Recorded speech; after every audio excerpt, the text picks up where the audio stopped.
Hello বন্ধুরা, welcome to Tripura trading academy. আজ আমরা দেখব পেহেলগ্রামে যে টেররিস্ট অ্যাটাক হলো তা কিভাবে স্টক মার্কেটকে এফেক্ট করতে পারে।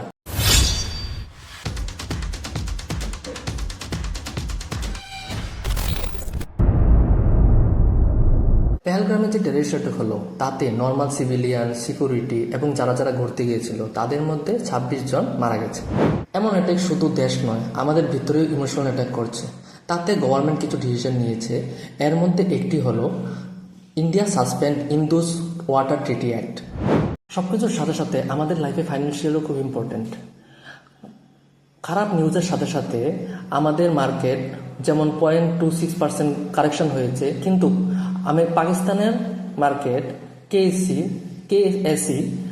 করাচি স্টক এক্সচেঞ্জ 100 প্রায় ২,৫০০ পয়েন্ট পড়ে গেছে।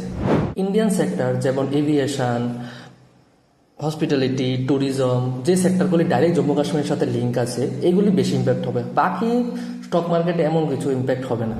ইনভেস্টার এখন ডিফেন্সিভ অ্যান্ড সিকিউরিটিতে বেশি ইনভেস্ট করতে পারে, কারণ গভর্নমেন্ট এখন আরও ডিফেন্সে টাকা লাগাবে। এখন ইনভেস্টারদের কি করা দরকার? মার্কেট কিছুদিন ভলাটাইল থাকবে, তারপর স্টেবল হয়ে যাবে। আমি কিছু কথাই বলবো যে প্যানিক না করে ইনভেস্টেড থাকা দরকার। লং টার্ম ইনভেস্টমেন্ট খুব দরকার। আর যদি পোর্টফোলিও ডাইভার্সিফাই করে রাখুন তো আরও ভালো।